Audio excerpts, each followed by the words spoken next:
This video is brought to you by patreon.com/worsttake. Get access to exclusive live streams and Discord servers, on-screen shoutouts, and early access to some videos when you join now. Help make sure that we can continue to make content like this by supporting the Patreon. Links are in the description down below.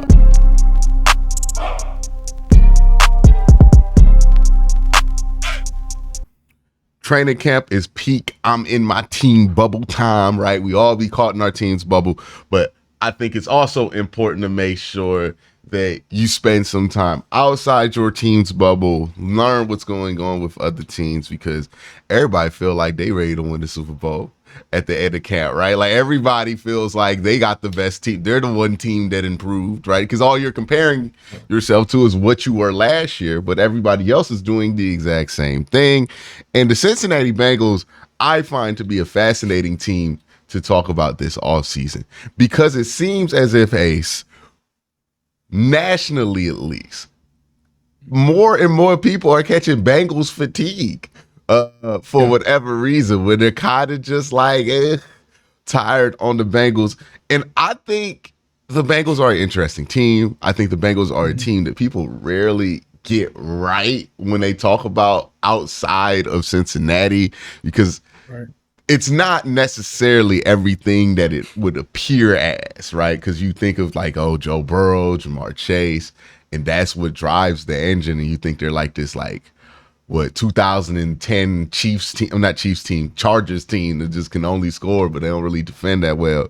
But when you look at the Bengals, it's about being well balanced. And I think that's their best attribute. When you look at this team this year, and you see how they stack up versus the other 2 years, which are the standard, which you hope to be the standard, right? The conference championship appearances, the Super Bowl appearances. How does this team stack up as far as like that roster balance goes, and that balance in how you feel about the defense and offense?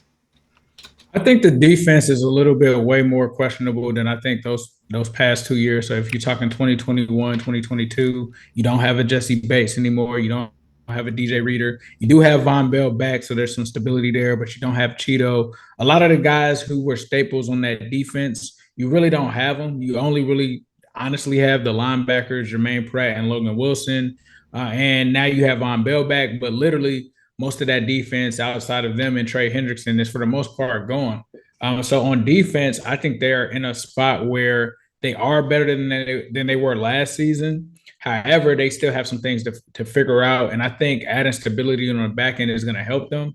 In the preseason, the defense has looked good, but obviously this is going against vanilla offenses, and it's preseason. So you can't really put too much stock into that. They have been winning against the Bengals offense in camp at some points, but that's a Bengals offense that didn't have Jamar Chase. So you have to take that with a grain of salt as well. I think in some aspects they're better though. Like especially when it comes to the offensive line, like it's night and day. It's not even close to what they were a few years ago. So I think for what they sacrificed on defense, they actually gained a little bit of that on offense, especially the line. Talk about them bringing in Mims. Now they have Trent Brown. They literally today finally cut Jackson Carman and Trey Hill, which Bengal fans have been trying to get them to do that for like the past 2 seasons.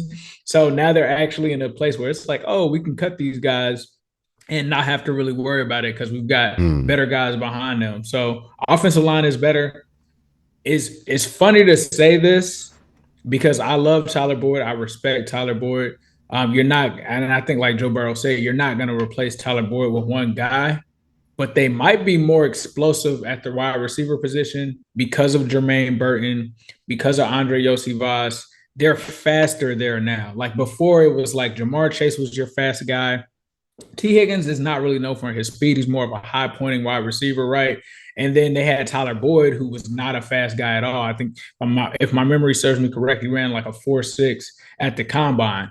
So now I think from 4.6, 4.7 guy. So now they bring in this kid, Jermaine Burton, who's just been honestly the MVP of preseason. He seems like a guy that can really bring another dimension that people haven't seen much from the Bengals. And then you got Yosivas as well, who's probably going to start off in the slot. So at receiver, I honestly want to say they might be more explosive than they have been in the past. So I would say receiver is there. Tight end has pretty much been a wash the last, I don't think there's much of a difference between Mike Gesicki and CJ Uzama, Hayden Hurst. I mean, I'm gonna be honest, the Bengals don't really use tight ends like that. So like I don't expect, Mike Gesicki to do anything more than 300 or 400 yards at max. Like I don't expect him to go out and get 6, 7. We run 11 personnel. That's just not something that we really do with the tight end.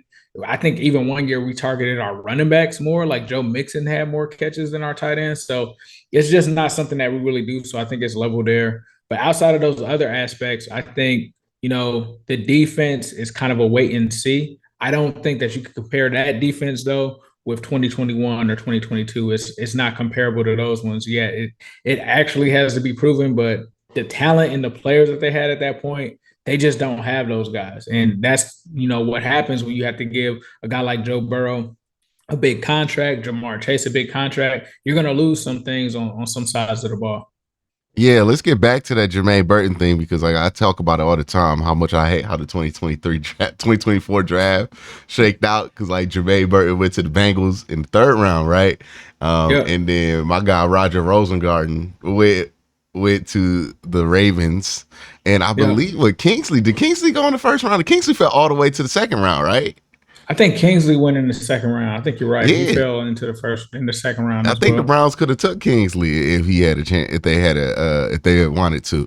So all my favorite players from this year's draft just went places that are very adversarial to the Browns' goals.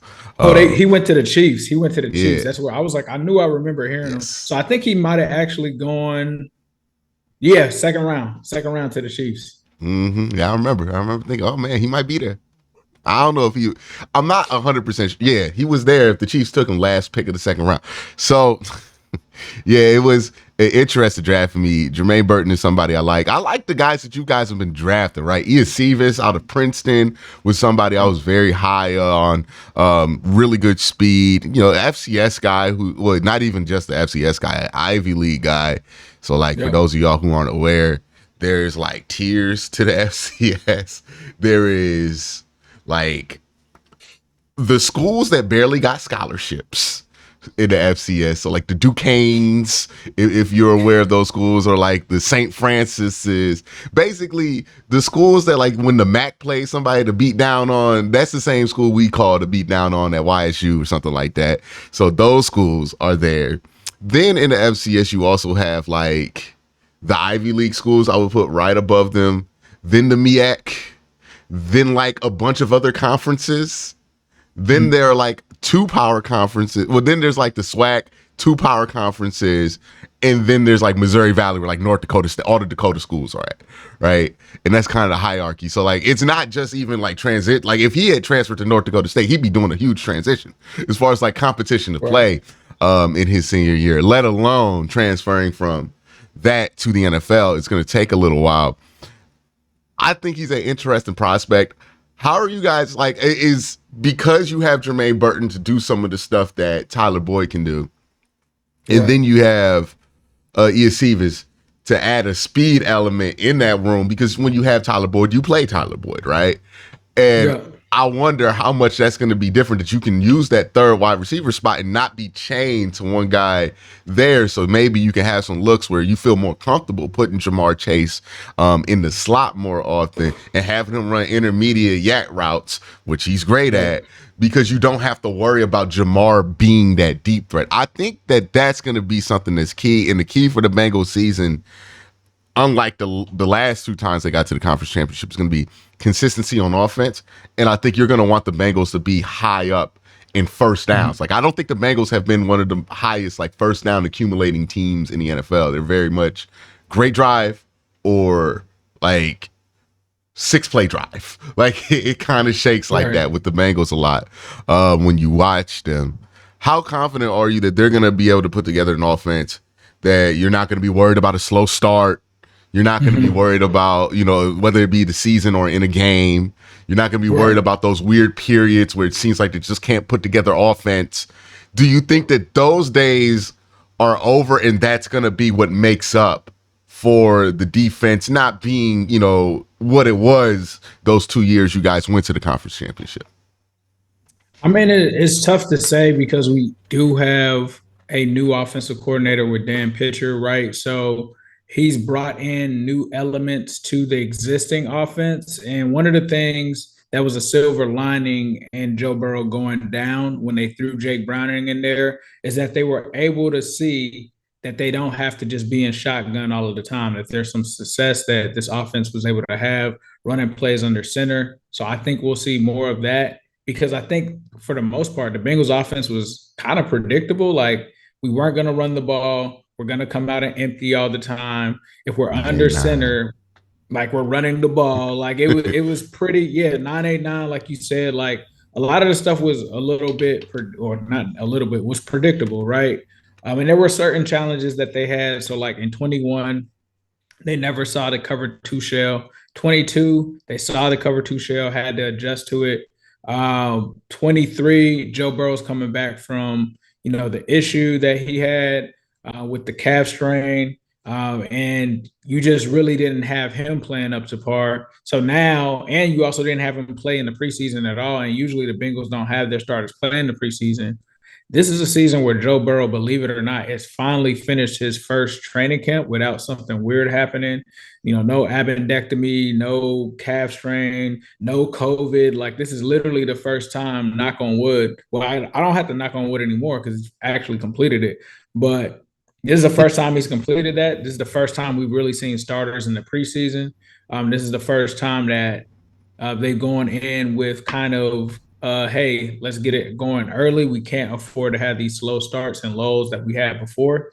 And I think that this is probably going to give them the best chance. The only thing I could see slowing them down is the play calling, like with Dan Pitcher being a new play caller. Like, I don't know, because it seems like Zach Taylor said that he was going to give him play calling duties, but we've never seen Zach actually do that.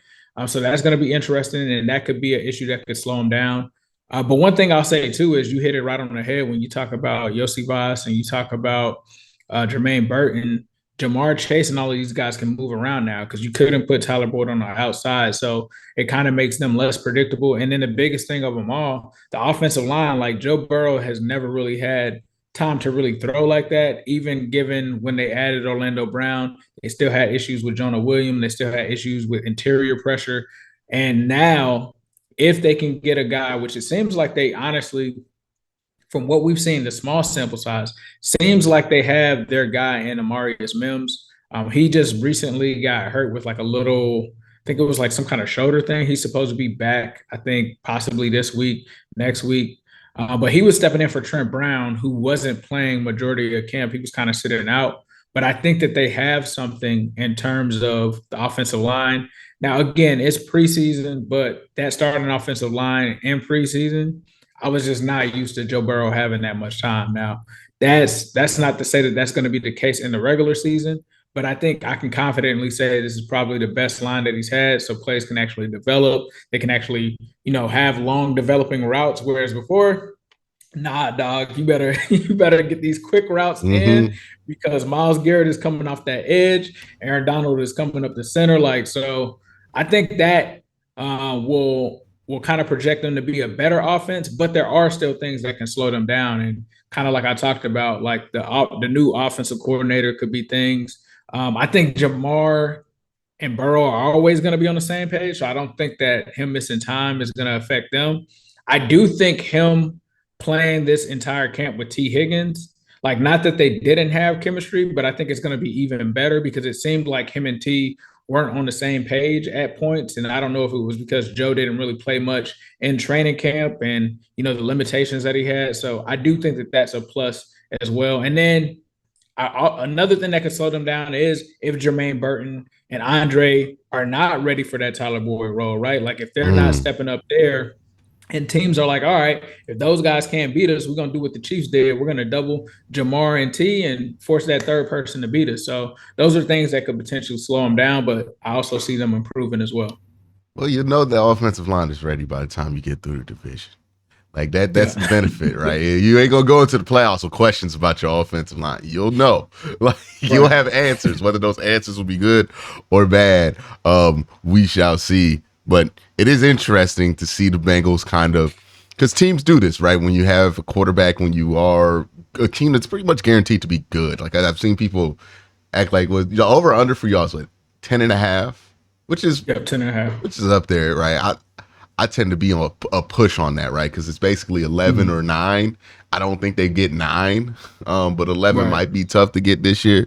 It depends, but yeah, it's interesting the takes that we're hearing about the Bengals and Joe Burrow, and I think there's Joe Burrow fatigue going on. Like, I think some people feel like he's overrated, and I think there's something to it, but I think sometimes we do this thing on the internet where it's like, hey, there's a criticism of this player, but then people go all the way with it, right? Yeah. And now it's not, yeah, Joe Burrow's good, but he's not this good or top 5 good or whatever people are saying. And then it goes from that to, yeah, man, he's Nathan Peterman with the Gucci belt or something like people just go all the way with it, and they just like dig in so deep with it. But I would like to, like, when I saw one take, I'm like, hey man, Joe Burrow's still good though. You might think he's overrated, but do you think he's bad? Like, that's crazy. Right. Because you could say that, the work there has been a little overrated, but the play has been obviously good, and it's kind of like the Lamar Jackson argument all over again. Look at the difference in win total. That obviously tells you something about what he's done at quarterback versus what they had out there before. But interesting, man. I'm excited to see what the Bengals look like this year. We'll see if y'all finally got that answer from Myles Garrett and Nick Chubb. We've known for years what the Bengals issues are with the Browns. Right. It's been those two. And we'll see and y'all got the corners. Y'all got the corners to match up with too. So most teams don't have 3 corners that can match up with our receivers. So that's something that you guys do as well. Like, the combination of that and Myles is just like, it's tough for us to get past that, because most of the time when I'm looking at the matchups, I'm like, all right, how many corners you got? Oh, you only got one? Oh yeah, it's gonna be somebody gonna get open on that first read. Like, somebody gonna pop open enough for Joe to get that ball out. But when you got 3 out there and they're good enough to just make you think a little bit before you get rid of that ball, it's tough. It's tough. Basically, because I say it like this: when you have 3 good corners, there's a chance you could blanket 100% of the field for like 2 seconds. And that's all it really takes, right? Like, you're not going to blanket the whole field for like 6 seconds or 5 seconds. If the quarterback gets loose, gets scrambled, they're going to make a play. But you can blanket it for 2 seconds, and you got Myles Garrett, so there's no way he wants to hold the ball more than 2 seconds. Exactly. Yeah, that's the secret to the Browns' success right there. But Ace, thank you for coming on. Let them know where they can find you, check out more of you, and get some of your coverage about the Bengals as the season goes on. Yes, sir. You can find me on Twitter at New Stripe City. You can also find me on YouTube at the Cincinnati Podcast with my guy Zim. You can also find me on YouTube at New Stripe City. I'm actually going to start kicking that back up. So I know a lot of people like the game streams and stuff like that. I'm in several different spaces right now, plus working full time. So I'm going to get content to that. So I'll probably only be doing live stream. So if you guys want to pull up, here's some stuff about the Bengals play-by-play stuff, I've got that for you. And then sometimes you can catch my content on Bleacher Report as well. So those are the various mediums that you can find me on. And of course, AFC North Talk, bro. You guys already know what time it is. Me and Q, everybody over there. So make sure you pull up on us, and appreciate you guys for checking out the content. No problem, man. Appreciate you for coming on. Everybody else, have a great day. Have an even better night. Peace.